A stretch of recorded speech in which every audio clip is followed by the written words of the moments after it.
Hello friends, and not yet friends. Welcome back to another cookbook review here on Mary's Test Kitchen, where we explore the tastiest vegan recipes around. Let's dive right into the deliciousness with these classic brownies from Richa Hingle's new vegan cookbook, Vegan Richa's Everyday Kitchen. We start by heating up your favorite non-dairy milk and sweetening it with sugar.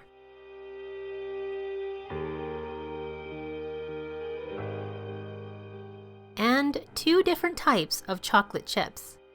You can microwave to make this easy recipe even easier, but that doesn't look good on camera. You know what does look good on camera? Everything Richa makes on her awesome blog, veganricha.com. You should know, I already trust every recipe she posts. You might have seen my review on her first book, Vegan Richa's Indian Kitchen. I was absolutely blown away by the intense flavors and simplicity of the recipes. She made Indian cooking much less intimidating with her clear instructions and tips for adapting Indian cooking to the North American kitchen. In this new book, she flexes her culinary genius into foods with international influences, like the classic brownie. After we mix the wet ingredients together, we mix the dry, which includes whole wheat flour, cornstarch, baking powder, and baking soda. Like most of the recipes in this book, they can be made gluten-free as well, without sacrifice. Then mix the wet and dry.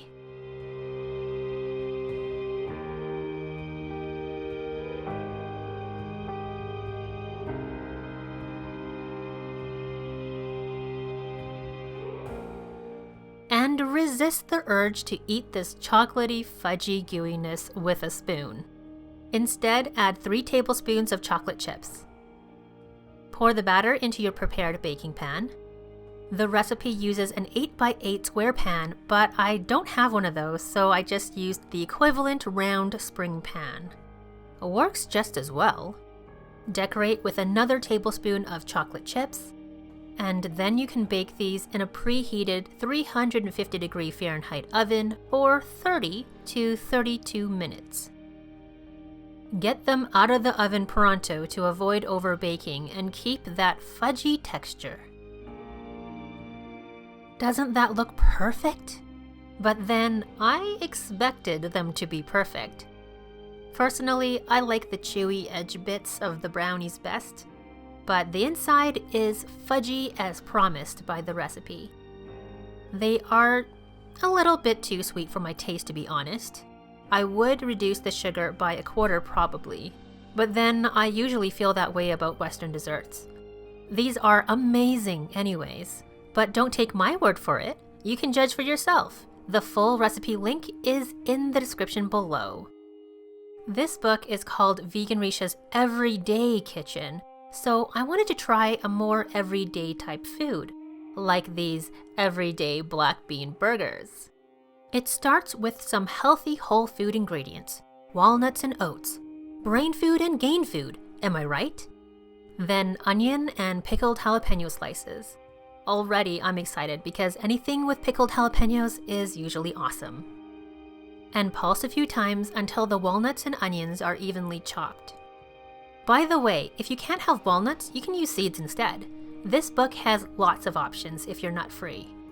Then we can add the rest of the ingredients: beans, cilantro, cumin, oregano, chili powder, and salt and pepper, and flax seeds ground up already so the burgers will hold together.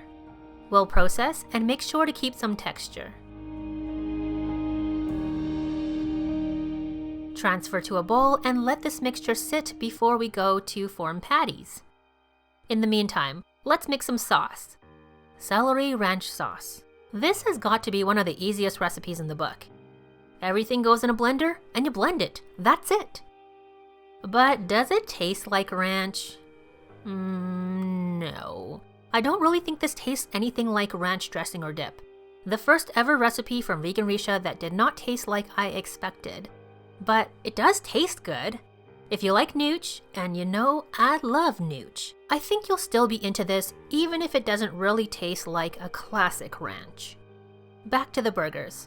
I didn't have to add any breadcrumbs to this to form the patties easily. I think it's because the beans I used were not as mushy as canned beans usually are. You can bake these burgers, but cooking them in a pan looks way better on camera, so that's what we'll do.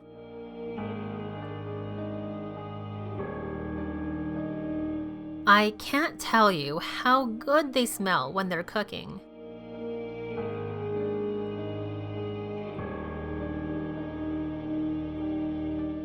It doesn't take long before they are good and ready for a toasty bun.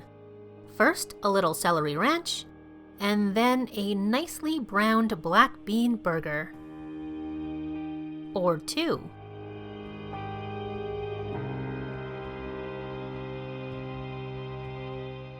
Some burgery toppings.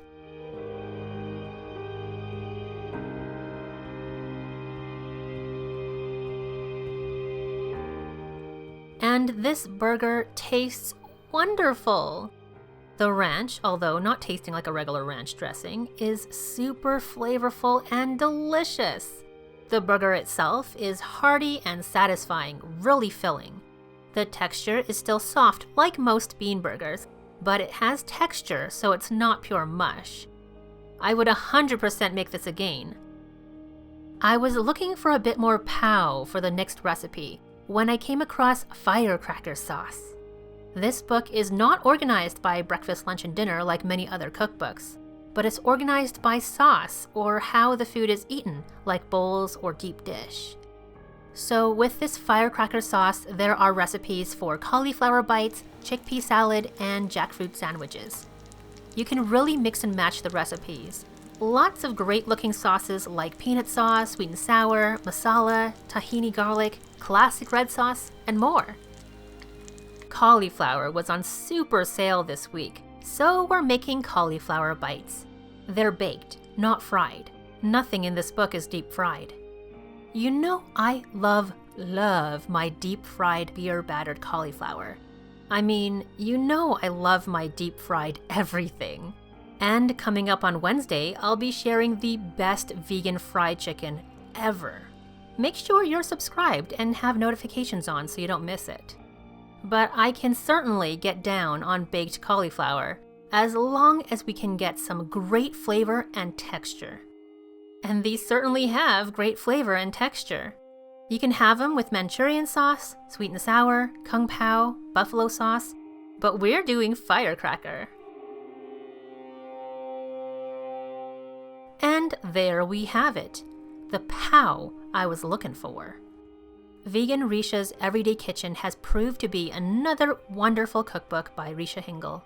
The only downside I can think of, which is not really a downside, is that there are so many recipes from so many different culinary styles that it can seem a little overwhelming to decide what to try first.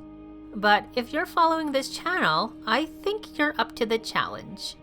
This definitely makes my recommended list. Link to buy this book is in the description below, along with the link to all my other favorites. Thanks so much for watching, friends. I hope you liked this video. Please give it a thumbs up if you liked it, and let me know what vegan Richa recipes you have tried in the comments below. Plus, let me know if you have any other cookbook review requests, because you know I love giving you what you want. Don't forget to get subscribed and turn on notifications for more vegan cookbook reviews and recipes like the best vegan fried chicken ever. Ever. Bye for now.